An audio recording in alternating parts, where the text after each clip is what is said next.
at possibly having either Michael Perry or Coach Brian Rust of the Pottsville Apaches football program on here in just a little bit. But we're trying to make sure that they're not in school or in class or in some other way predisposed to not be able to come into the show today. But we're also going to look at having some Arkansas Razorback predictions. So if you've got a prediction today and the phone line is open now, if somebody's on, we've only got one line going right now. We're having some phone issues, but if there's a phone line open, you can call us at 968-NEWS. That's 968-6397.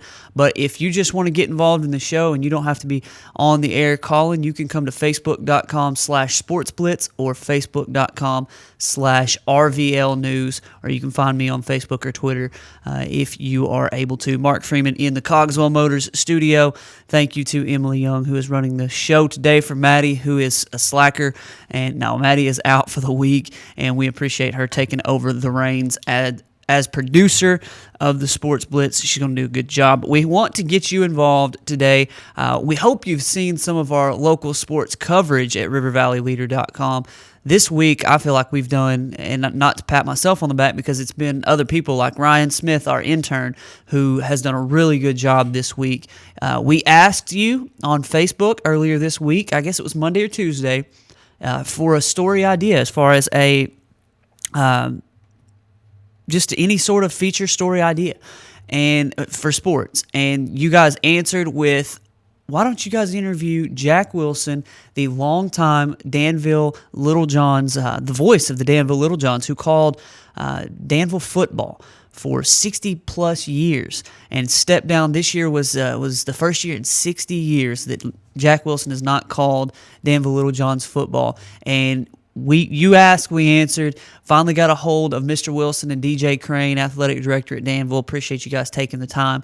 And Ryan wrote the story, and it was incredible. Just talking to Mr. Wilson, they're going to be honoring him at Danville at a game here in the near future. But go to rivervalleyleader.com and find that story. You can type in the search bar Ryan Smith, or that's the author, or you can type Jack Wilson, or you can type Danville football, any number of things, and you can find that story. It should still be in the featured box as well, so I encourage you to go find it and read it today. He talks about the history of Danville football, and he goes all the way back to his favorite teams from the 70s and 80s, and he was a fountain of knowledge, and it was really cool.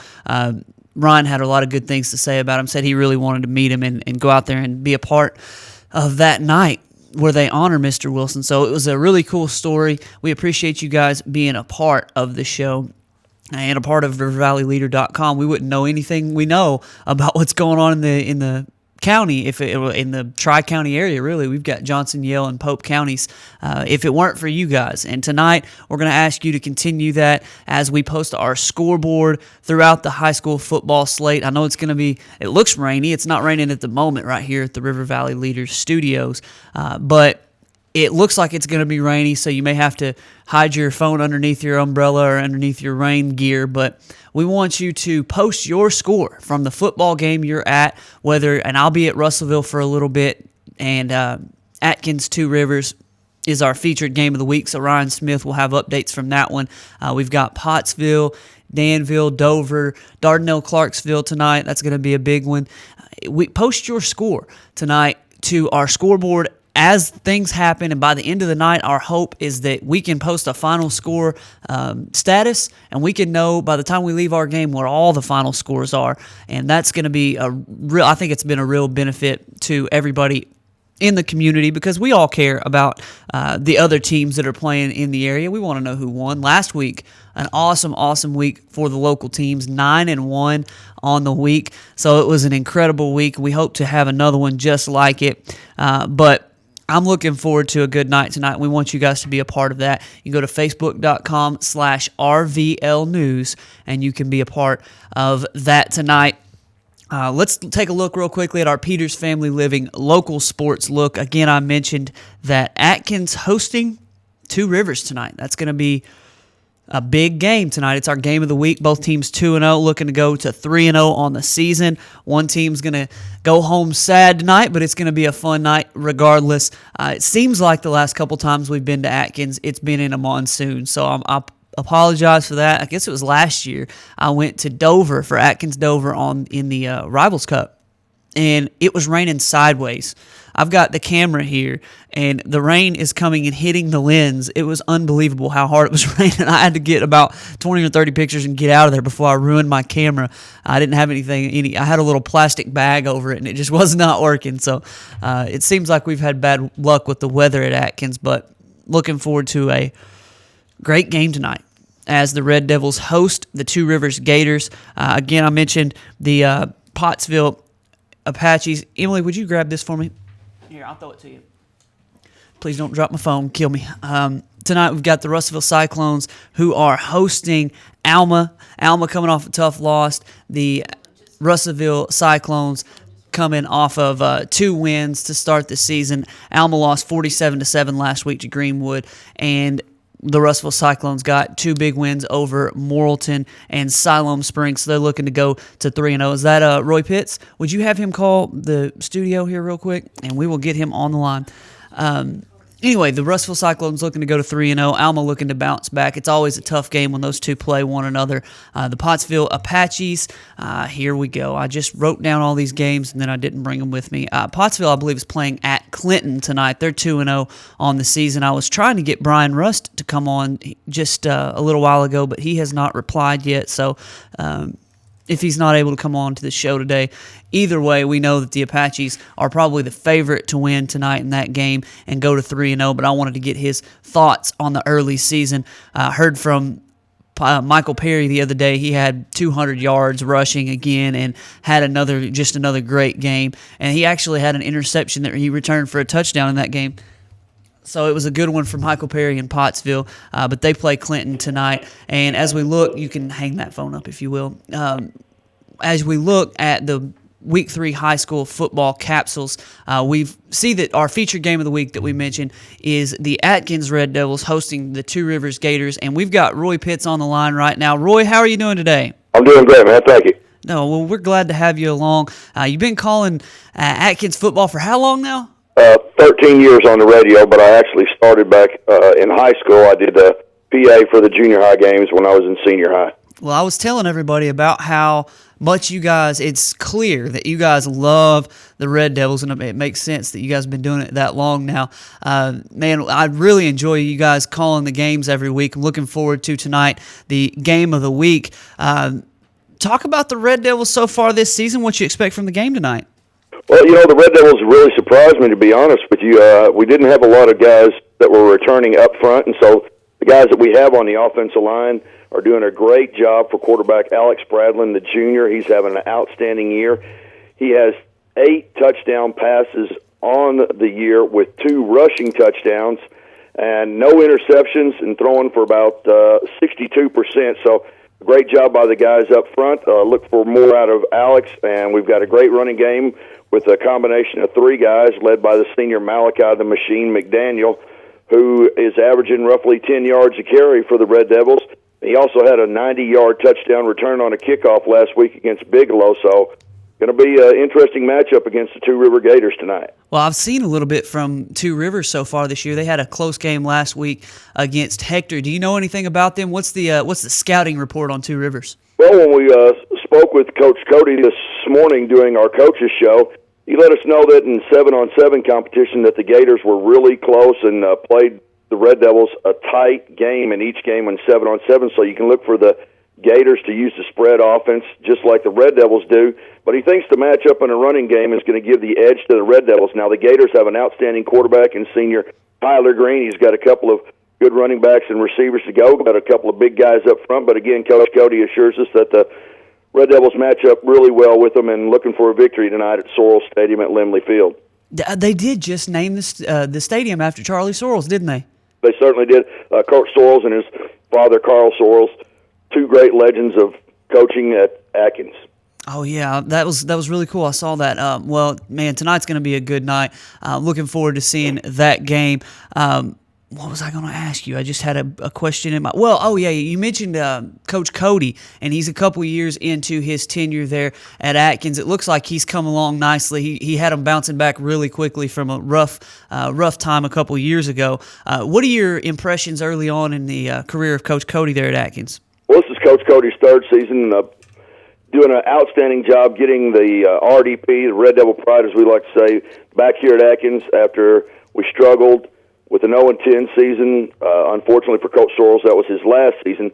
However, Coach Cody's come in. We've been to the playoffs the last 2 seasons, haven't done really well. We've had an injury bug that's really bitten us about midway through both of his first 2 years, and that has affected how the rest of the season has gone on. And so if we can keep things rolling and keep injuries to a bare minimum, looking up good, and we've got a great junior high and 7th grade program that are doing well for us. So we're looking forward to those guys coming up and helping the Red Devils possibly go to a state title game. Well, I was looking, and I've actually followed the conference a little bit. You guys play in one of the toughest conferences in the state right now as far as having just a loaded conference. You've got Charleston, Lamar, Paris, and Atkins all in the same conference. What's that like? Well, as you said, it's a constant struggle to try to be the better team, and with Charleston, they're always, they're a perennial powerhouse. They're going to keep things going.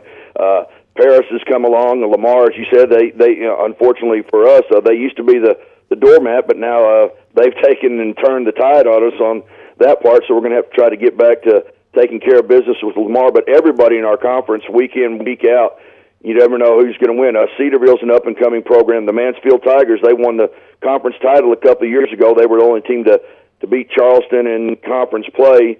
Lavaca, they're one of those teams. Like I said, everybody in the conference, as you mentioned, has a chance of competing for the conference title. So it's a great conference. Unfortunately, we're going to move out of that conference after this season with the realignment that happens every 2 years. Are you guys going to 4A? No, we're going to stay in 3A. However, we're going to go, our conference has moved to the east. We'll be in with Mariana, Bald Knob, Barton, Harding Academy, Mayflower, Perryville, just to name a few next year. Oh, my goodness. That's a travel nightmare, isn't it? It is, yeah. You can pretty much stand in Arkansas and Mississippi at the same time, or I should say Tennessee with Mariana and Barton. So it's going to be a long road trip when we go there. Man, that is rough. So you mentioned Charleston a minute ago, and I've got a little bit of experience watching Charleston as they beat up on the Panthers of Clarksville a couple weeks ago.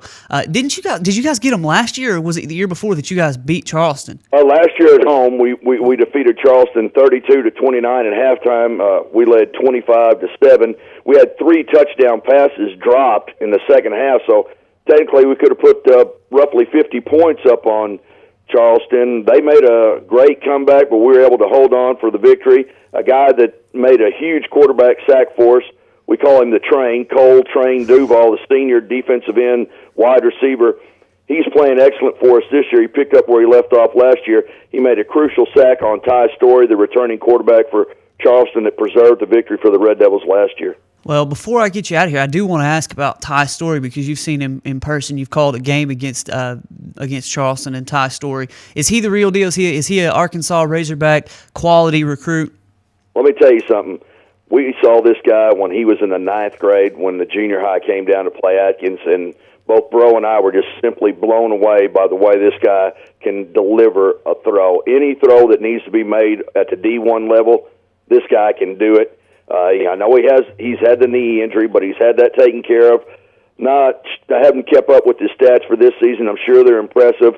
You guys are getting a great one when you get Ty Story up there for the Razorbacks. Well, we're looking forward to watching Atkins play out the rest of the season. I hope you will take care of your voice tonight and don't scream too much. Now we got to have you for the back half of the season, the conference slate. We're looking forward to a good season of Atkins Red Devils football. Roy, we appreciate you coming on today. We'll have you on again very soon. All right. Well, thank you for having me on your show today. All right. Thank you very much. That's Roy Pitts, voice of the Atkins Red Devils. We appreciate him joining us. We're going to head to break. When we come back, we'll get to much more. We've got a little bit more in high school football. We've got Arkansas Razorbacks, NFL, and plenty more on the Sports Blitz.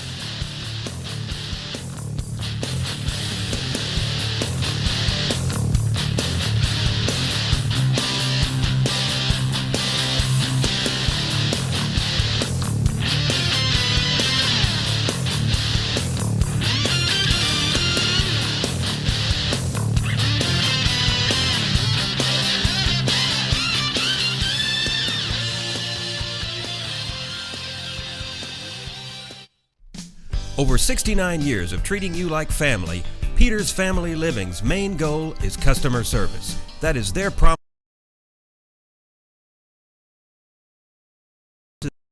Day money-back guarantee. For a friendly, no-pressure atmosphere, visit Peters Family Living today at 201 North Arkansas Avenue, Russellville. Online at petersfamilyliving.com or call 479-968-2929. Today, there are more than 20 brands of cars being sold in America. So to be noticed, Ford and Cogswell Motors have to go further than anyone thought we could. How does Ford stand out above the crowd? Not just with plug-in vehicles like the new 2013 Ford Fusion Energy that gets a projected 100 miles per gallon equivalent, but also with a line of gas vehicles equipped with the innovative EcoBoost engines combining power and efficiency, plus a full measure of technologically advanced features. We invite you to stop into Cogswell Motors today. We go further than anyone thought we could, so that you can go further too. RiverValleyLeader.com is the #1 local source for instant news in the River Valley, offering HD video and live streaming along with top-notch coverage of all the news and events around the area. The River Valley Leader is the only place to go for all the information you need. Check out the newest local business featured on the site, as well as police news and coverage from important meetings, along with the personal stories, all at one convenient click. Check out RiverValleyLeader.com. Hi folks, Richard Roberts with Cogswell Motors in Russellville. You know, we've been in business since 1949. A dealership doesn't stay in business that long under the same ownership unless you're doing something right, and that's taking care of customers. We have the largest selection of new Ford, Lincoln, Mazda, and pre-owned vehicles in the River Valley. So if you want the most for your trade, the best interest rate on financing, and the best price on a new or pre-owned automobile, come to Russellville and see us. We're at 1900 East Main, or visit us on the web at cogswellmotors.com. If you didn't count on KARK4 today this morning, here's what you missed. Updated news. Police continue searching for suspects after a home intrusion overnight. Developing stories. There's another piece of presidential history turning up here in Arkansas. And weather and traffic on the force. Friday night, Saturday morning will bring us our next chance rain. Every 10 minutes. Around the clock. Making your day easier. So rise and shine and count on. Count on. Count on. KRK4 today.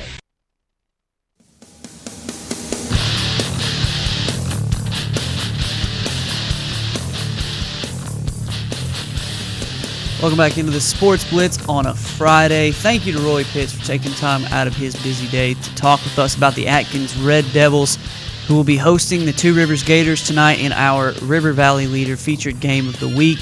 Ryan Smith is going to be on hand. He'll get some photos. He'll get the story, talk to the coaches, and just have a good time tonight in the rain at, I guess it's Limley Stadium, or is it Limley Field? I think it's Limley Field at the Sorrell Stadium, named after both the coaches from the Atkins program. We appreciate we appreciate Roy Pitts coming on and talking with us about the game tonight. I'll be again at Russellville for the Cyclones and the Alma Airedales. Thought about going to Clarksville for Clarksville Dardanelle, but we'll have some folks on hand for that. Actually have Josh Alderson on hand because he just won tickets on Wednesday to go watch the Panthers and the Dardanelle Sand Lizards because he answered our trivia question. We said Alex Collins was the first college football player in the NCAA to have 100 yards in 3 consecutive games to start a career. The first one since who? Answer was Adrian Peterson. Jason actually said that on Monday on the show, so it was a really cool thing for us to have available, and Josh got the answer right, so he'll be enjoying that game tonight. We look for your scores from around the area. The Pottsville Apaches are going to travel to Clinton tonight. They're going to take on the Yellow Jackets. We mentioned Russellville and Clarksville in those games, Dardanelle.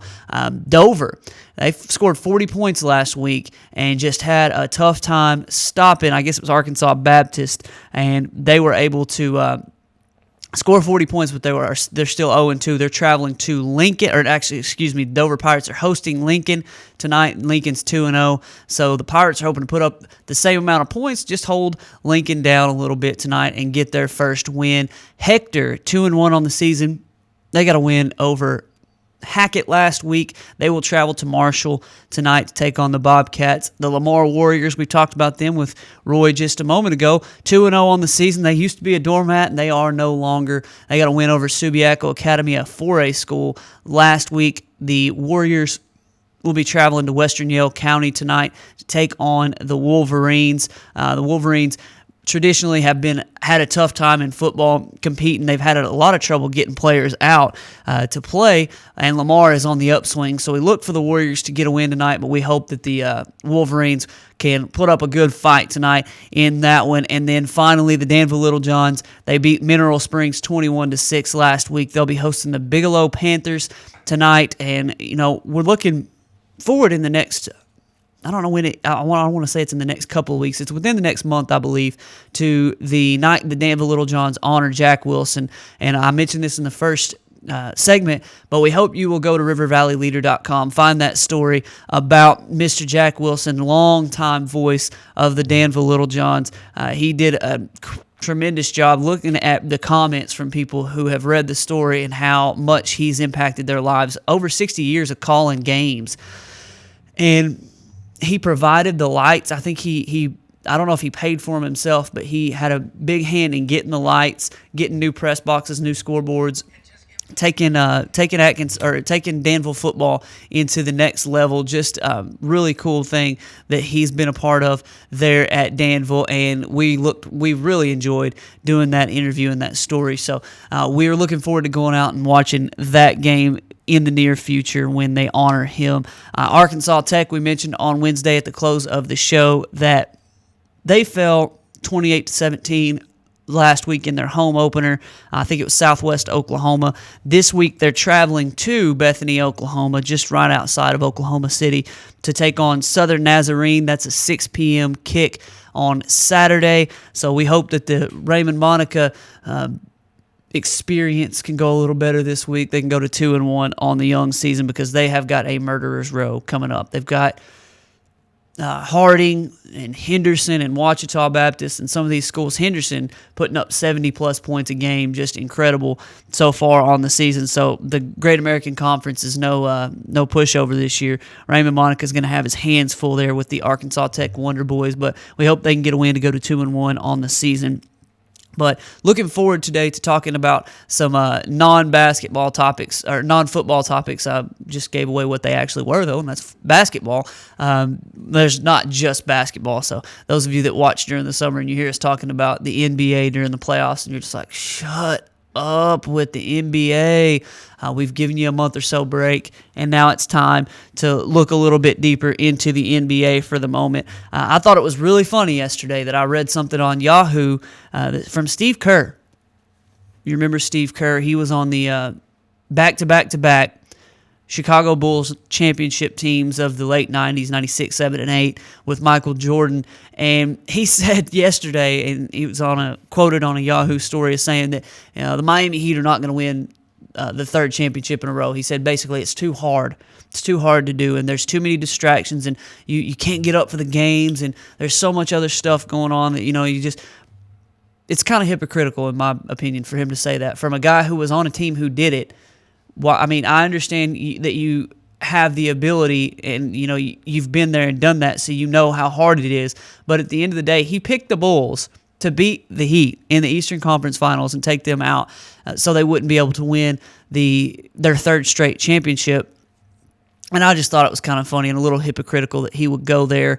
And I mean, if you were going to pick, I don't know, the Brooklyn Nets or somebody like that to beat the Miami Heat in the East, maybe I could see it, but he said the Bulls, so it's kind of like, okay, I don't want you to beat my old team's record, and or go win 3 championships like my old team from the late 90s, so I'm going to predict that you're not going to.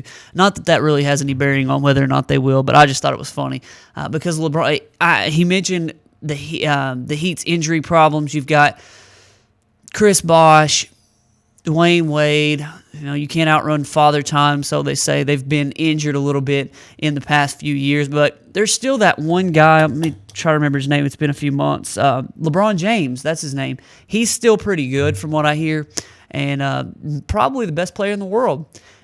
I think he's going to be all right this year. I don't They just signed Michael Beasley. They got a number 2 overall pick who, yeah, he likes the weed a little bit, but maybe he can get his life sorted out knowing that he was this close to not having any more opportunities in the NBA.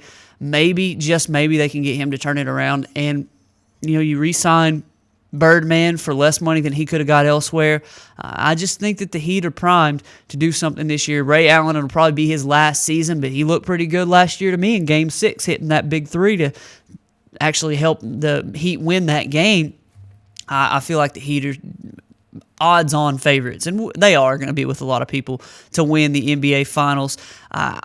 Until somebody beats LeBron again, just like 3 years ago when they lost to the Mavericks, I said, look, until they do it, I'm going to go ahead and pick the Heat to win it. Then the next year I turn around and pick them. Then the next year I turn around and pick them. So 3 years in a row I picked them. 2 out of 3 ain't bad.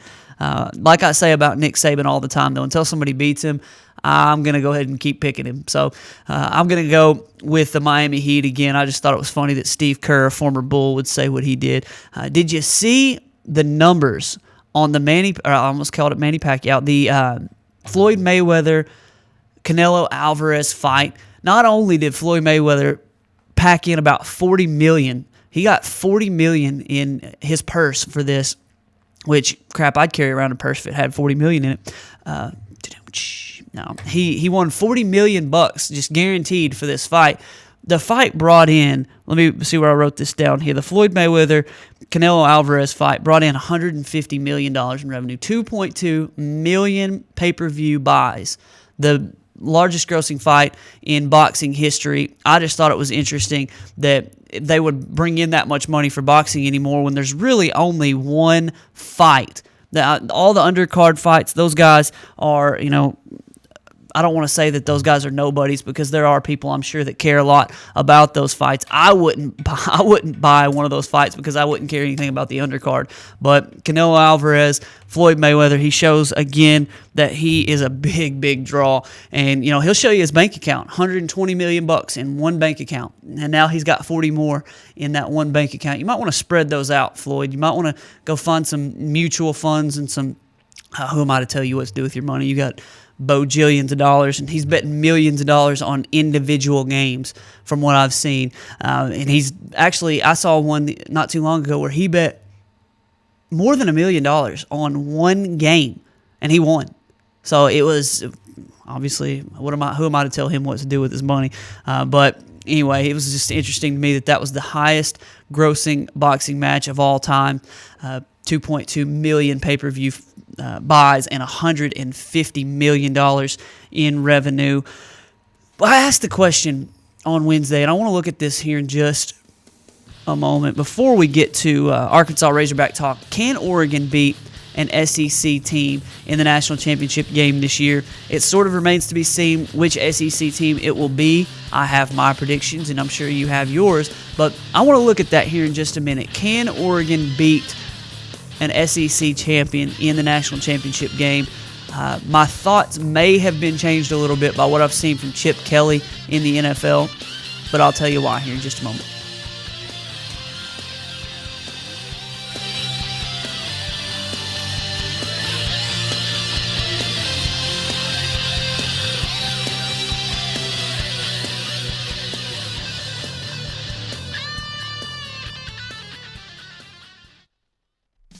Over 69 years of treating you like family, Peter's Family Living's main goal is customer service. That is their promise to their customers. They offer in-house financing on furniture and appliances and a 30-day money-back guarantee. For a friendly, no-pressure atmosphere, visit Peter's Family Living today at 201 North Arkansas Avenue, Russellville. Online at petersfamilyliving.com or call 479-968-2929. Today, there are more than 20 brands of cars being sold in America. So to be noticed, Ford and Cogswell Motors have to go further than anyone thought we could. How does Ford stand out above the crowd? Not just with plug-in vehicles like the new 2013 Ford Fusion Energy that gets a projected 100 miles per gallon equivalent, but also with a line of gas vehicles equipped with the innovative EcoBoost engines combining power and efficiency, plus a full measure of technologically advanced features. We invite you to stop into Cogswell Motors today. We go further than anyone thought we could, so that you can go further too. RiverValleyLeader.com is the #1 local source for instant news in the River Valley, offering HD video and live streaming along with top-notch coverage of all the news and events around the area. The River Valley Leader is the only place to go for all the information you need. Check out the newest local business featured on the site, as well as police news and coverage from important meetings, along with the personal stories, all at one convenient click. Check out RiverValleyLeader.com. Hi folks, Richard Roberts with Cogswell Motors in Russellville. You know, we've been in business since 1949. A dealership doesn't stay in business that long under the same ownership unless you're doing something right, and that's taking care of customers. We have the largest selection of new Ford, Lincoln, Mazda, and pre-owned vehicles in the River Valley. So if you want the most for your trade, the best interest rate on financing, and the best price on a new or pre-owned automobile, come to Russellville and see us. We're at 1900 East Main, or visit us on the web at cogswellmotors.com. If you didn't count on KARK4 today this morning, Here's what you missed. updated news, Police continue searching for suspects after a home intrusion overnight. developing stories, It's another piece of presidential history turning up here in Arkansas. and weather and traffic on the force. Friday night, Saturday morning will bring us our next chance rain. Every 10 minutes. Around the clock. Making your day easier. So rise and shine and count on. Count on. KRK4 today.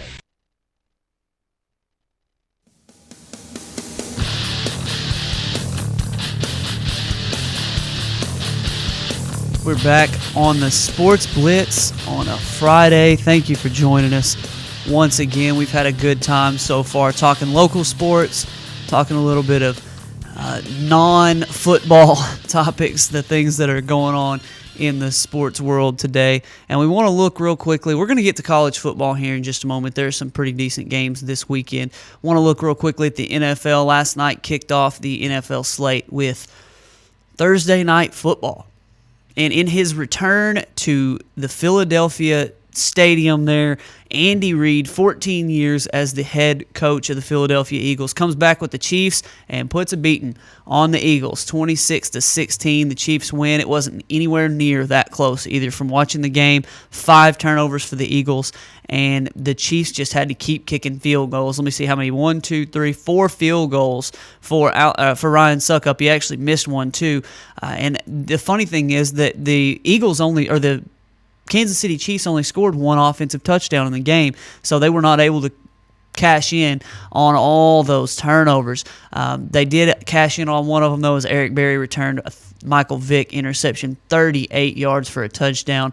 And the question becomes, is this Chip Kelly offense going to work in the NFL? You know, my questions, and everybody who had a brain before the season was talking about how the Eagles were probably the worst team in the NFC East, and I would probably put them right there. The top 3, the number 1 spot is going to be fought for down the stretch by the Giants, the Redskins, and the Cowboys. It really just turns into who's going to have the most turnovers. The Giants. I'm a Cowboys fan, so please don't hate me when I say this. That first game, they had 6 turnovers. They were the better team than Dallas in that game, and honestly, they were proving it as they came back despite all those turnovers. And Eli Manning has that tipped ball that was intercepted in return for a touchdown, and then they still only lose by 7 points to the Cowboys. So as a Cowboys fan, I'm worried that my Cowboys are not as good as the New York Giants, but that remains to be seen because they've already beaten them once. If they go back and beat them again, they're going to have a clear stranglehold over them in a tiebreaker situation. But the Washington Redskins, now all this talk about the Eagles came out because they beat the Redskins. Now, it was the first game of the season. The Eagles' offense was, high flying. It was fast. They ran 50-some-odd plays in the first half of that first game. RG3 was rusty. He hadn't taken a single snap in the preseason, hadn't taken a snap really in live action since his injury in, I guess it was January of this year, December of last year. It was just a perfect storm for the Washington Redskins, and the Philadelphia Eagles took advantage of it. Well, since then, they've looked pedestrian. They've lost 2 games. They've gotten Michael Vick hit a ton of times. Last night, he had 2 interceptions, had another fumble, had a 21.7 QBR. Let that sink in. That means, they say that QBR is the ESPN ranking that they put together to rate everything that a quarterback does, every decision that he makes, every throw he makes. It factors in drops and things like that, but it also factors in how good the decision was you made to throw it to that person, when things happen, that type of thing. The average quarterback, they say, is at 50. So 100% is the best. 50 is average. Michael Vick had a 21 yesterday. In any way you slice it, that's a fail, a big fat fail. And Michael Vick, he's getting hit 100 times a game. It seems like it's this offense where it's some zone read stuff, but it's very much design run quarterback driven at certain times. Now I have to give LaShawn McCoy credit. He had 20 carries for 158 yards, 7.9 yards a rush with a touchdown. So he's doing big things out of the running back position. He leads the league in rushing, but anyone who watched this Chip Kelly offense at Oregon knows that it's a run-based attack. They're going to throw for big yards at some point, but they're going to want Michael Vick and LaShawn McCoy to run the ball. When you do that, you expose them to hits. LaShawn McCoy, with 2 minutes left in the second quarter, goes out with an ankle injury. Luckily, he was able to come back and play well, but you're putting them in harm's way a lot. And Michael Vick did have 95 yards rushing on 5 carries. He had a 61-yard run in the first half, but he's putting himself in harm's way. This Chip Kelly offense, in my opinion, is just – it's bad news for the Eagles and for Chip Kelly and the Eagles in the NFL, because although LaShawn McCoy and Michael Vick are both fast, everybody in the NFL is fast. You're not at Oregon where you're going to play some crappy Pac-12 school who you're going to out-recruit at every position, and you're going to have guys who can run 4.2, 4.3 while they're running guys at 4.5, 4.6, 4.7. Everybody in the NFL is fast. There was a play last night where they ran I think it was some little 3rd and 2 play where they just wanted to run some little sweep out to the side. And they pitched it, and it's in college football, it's an easy first down for him in Oregon. He's always seen this as an easy first down. Well, some linebacker comes running across the field, tackles the guy behind the line, and it's just like, you don't see that in college football. And I'm not saying Chip Kelly's not smart, but his stuff isn't going to work as well as it did in college football. He's going to have to adjust. He's going to have to stop getting his quarterback hit so much. I think that's going to be a big problem. He was sacked. Michael Vick was sacked 5 times last night. They lost 3 fumbles. I think he lost at least one of them. He may have lost more than one. Let's see. No, he just lost the one. They had one lost on a kickoff, it was a punt, and then another one earlier on. So, to me, I just feel like the Eagles are not going to be in the class of the other 3 teams in the NFC East. But that leads to the question that we asked before the break. Can Oregon, in the college football ranks, beat an Alabama, beat LSU, beat Georgia, whoever comes out of the SEC? Can they beat that style of team? My thought has always been no, because when you're beating up on Pac-12 teams, it's a little different than when you're playing an SEC team where you've got the speed advantage at every position, and then you go play one of these teams and they can match you step for step. When Auburn played Oregon in the national championship game a couple years ago, Auburn didn't have a good defense. If you'll remember, they had Nick Fairley and nothing else. Their defense was Cam Newton.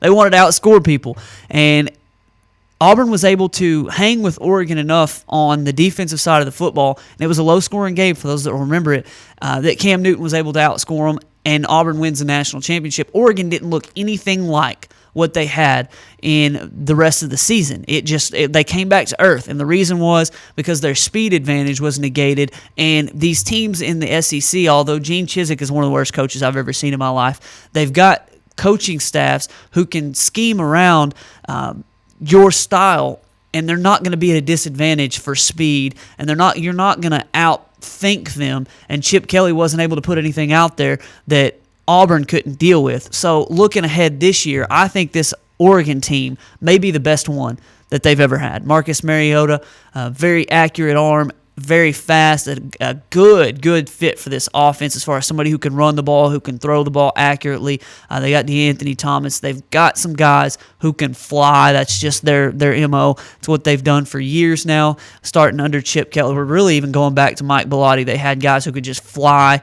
I remember on the old NCAA football games, I would just put Oregon back there, and it's Dennis Dixon as the quarterback. I'd roll him to one side, and I'd run all goes, and everybody would just run straight down the field. I would pump fake, and one of the corners would come off one of the receivers, and I'd just throw it down, and they'd score. It was just the Oregon thing, like I mentioned earlier.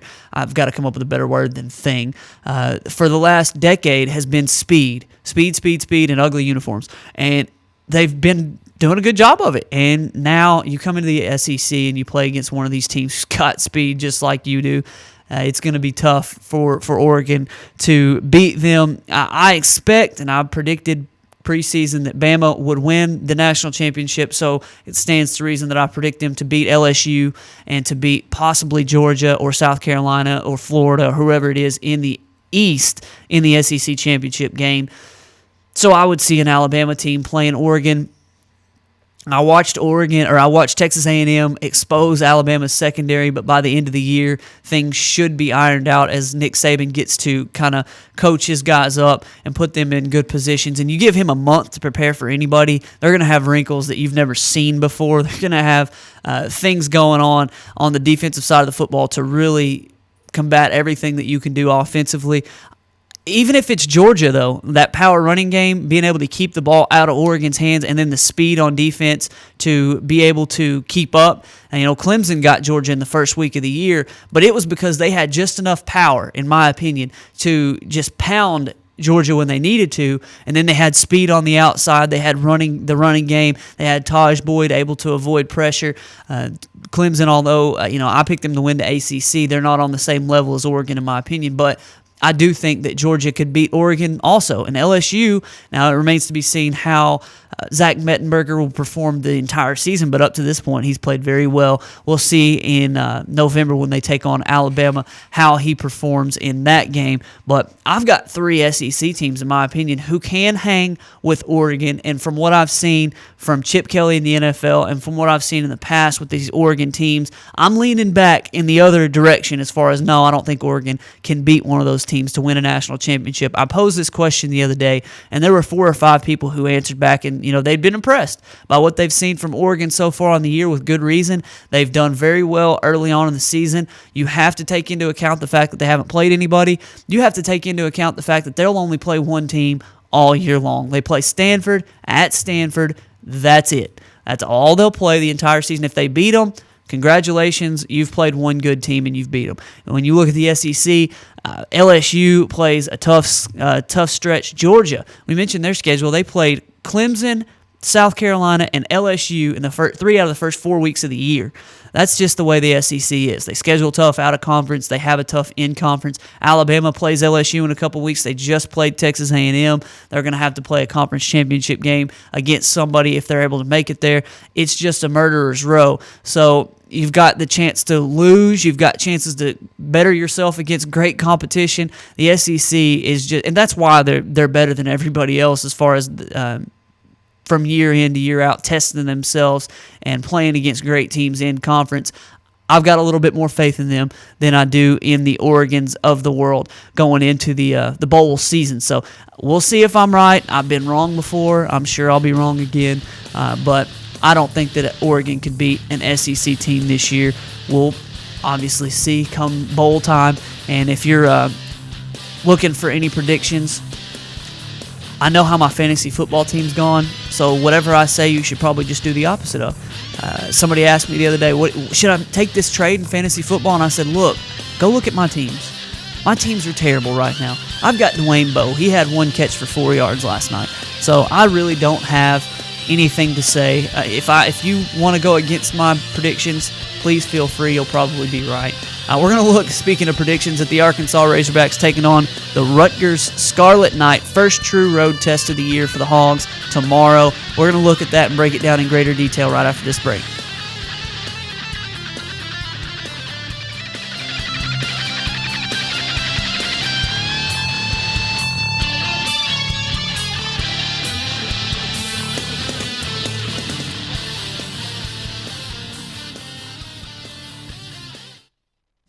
Over 69 years of treating you like family, Peter's Family Living's main goal is customer service. That is their promise to their customers. They offer in-house financing on furniture and appliances and a 30-day money-back guarantee.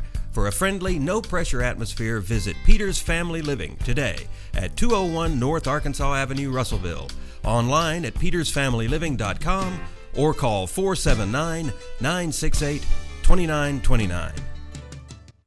Today, there are more than 20 brands of cars being sold in America. So to be noticed, Ford and Cogswell Motors have to go further than anyone thought we could. How does Ford stand out above the crowd? Not just with plug-in vehicles like the new 2013 Ford Fusion Energy that gets a projected 100 miles per gallon equivalent, but also with a line of gas vehicles equipped with the innovative EcoBoost engines combining power and efficiency, plus a full measure of technologically advanced features. We invite you to stop into Cogswell Motors today. We go further than anyone thought we could, so that you can go further too.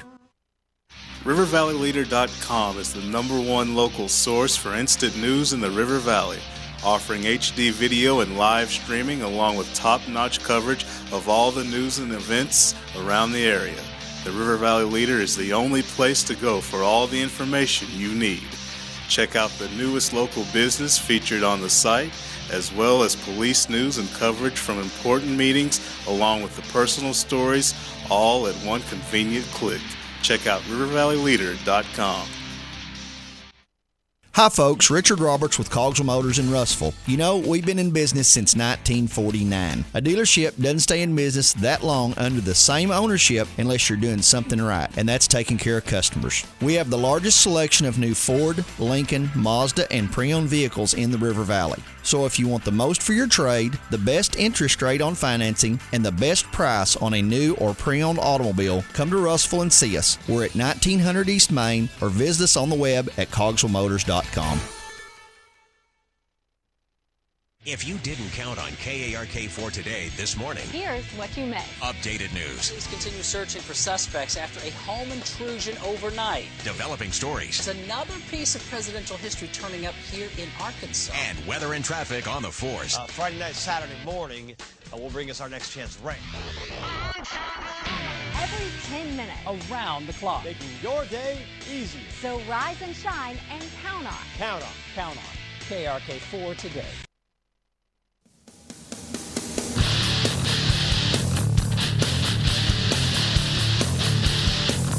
Before we get to Hog predictions, got a couple of other headlines to share with you if you haven't seen it. I forgot to just completely failed to mention that my fantasy football team got better. I was talking about my terrible predictions, but my fantasy football team got better this week as Wednesday night, the Cleveland Browns pulled off a shocker. Well, I guess you could say the Indianapolis Colts pulled off a shocker as they traded the first-round pick in next year's draft for Trent Richardson. So you get a starting running back, the third pick in last year's draft. Now you've got the 1 and 3 picks, number 1 and number 3, and Andrew Luck and Trent Richardson. They're playing for Indianapolis. That was a shocker of all shockers. Also in the world of baseball, congratulations to the NL West champion Los Angeles Dodgers, jumping all in the pool of the Arizona Diamondbacks there as they clinched last night. So a couple other things that we needed you to take note of. But we're joined now by John Fletcher, who he's been posting these Facebook posts about the Razorbacks games, and he's gone into great detail. I would encourage you to go look him up on Facebook, and I'll share his post right now from this week's game, and you can go check it out. But he does a good job of predicting the games, and as we transition into talking about the Hogs and Rutgers this week, we welcome in John Fletcher. John, how are you doing today? Hey, pretty good, man. Thanks for having me on. Hey, not a problem. It's just cool to see somebody else who wants to talk Hogs and go predictions. Jason does a really good job with his predictions, but he goes into like serious detail on 3rd down and 3 from the 12-yard line with 3 minutes and 12 seconds left in the third quarter. You know, Brandon Allen's going to throw a touchdown pass to this guy. So you do a little different, but you do a good job of breaking down the games, and you've got the Hogs winning 34-21. Tell everybody how you came to that. Well, I do have the Hogs winning this game. I realize it's going to be a tough test for them, especially, you know, anytime you take a young, inexperienced team on the road for the first time, and especially all the way across the country, it's going to be a tough test. But I just think that the style of football that Coach Bielema has implemented is a style that should work on the road. And I really think that the running game is going to be successful up there, just like we've seen in the first 3 games this season. Definitely. Do you think both teams are going to have their starting quarterback, or do you think it's just going to be Rutgers? Because from what I hear, Gary Nova is going to make a go of it. Right. Well, everything I've heard is that Nova will play for Rutgers. Arkansas has been kind of quiet on Brandon Allen, and as you know, that's probably not a good sign. I really expect to see A.J. Derby, but that's just a guess.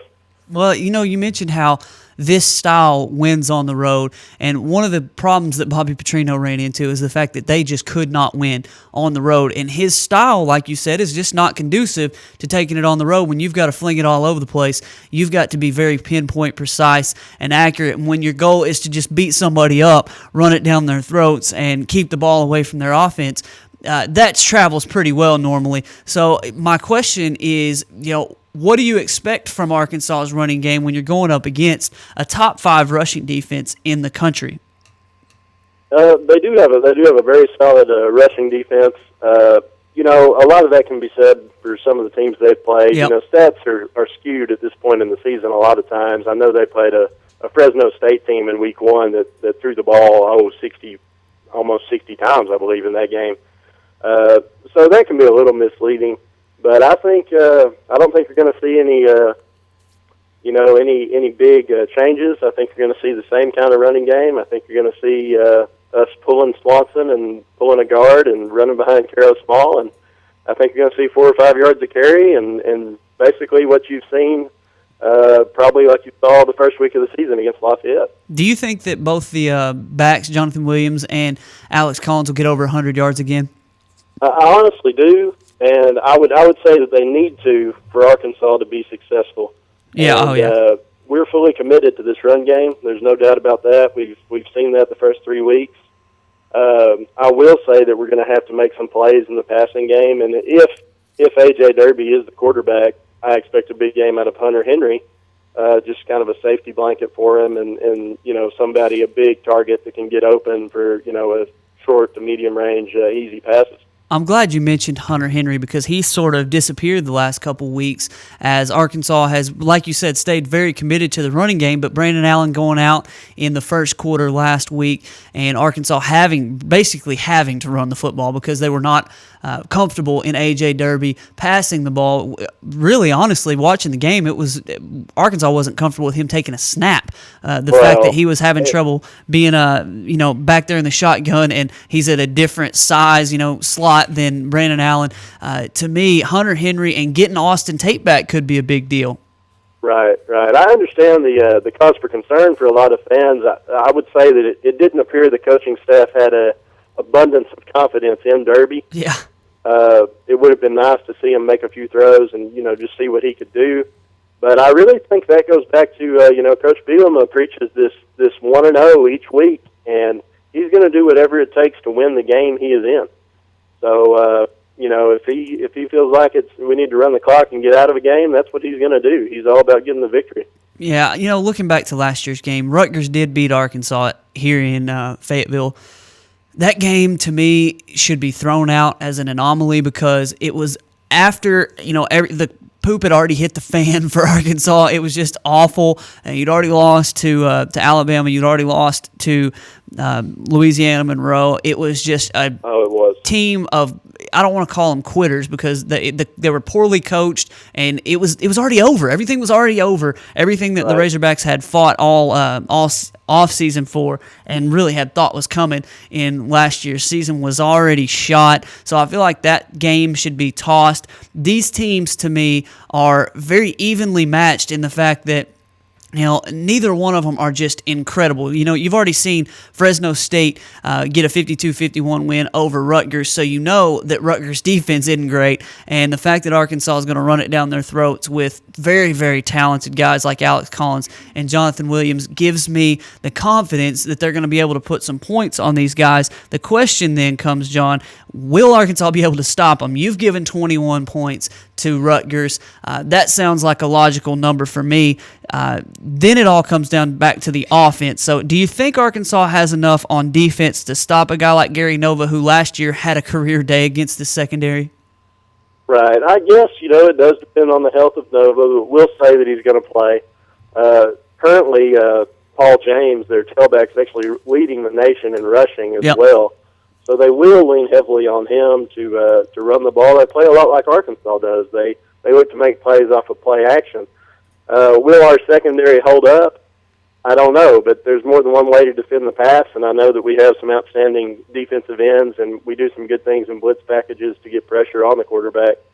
As far as stopping the run, I do have confidence, in our defensive line. I like the way we play in the middle with Byron Jones and Robert Thomas, as well as Trey Flowers and of course Chris Smith on the outside. So I think I think Arkansas will give up some yardage, but I'm hoping that they can just keep them out of the end zone and maybe not give up the points. Yeah, no, that's a good point. You mentioned James being the number one running, I would say, most yards in college football right now. It has been because they've pounded some teams that it's just sort of like what Arkansas has done. They've pounded some teams that didn't necessarily belong on the field with them. Right. My question about the defense, though, looking at the linebacking core, you got Otha Peters back. He's got another week under his belt.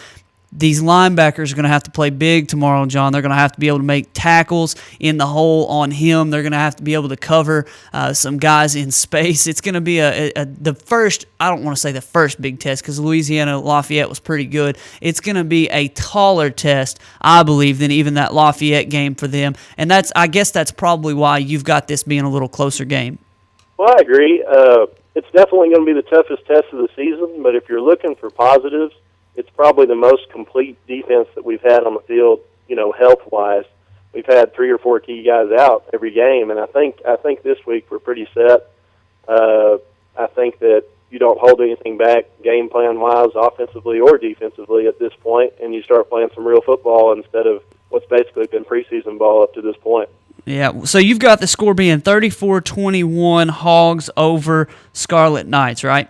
Yes, sir. That's what I got. All right. Do you have any other predictions you'd like to give? Any A.J. Derby going to be the quarterback, you think?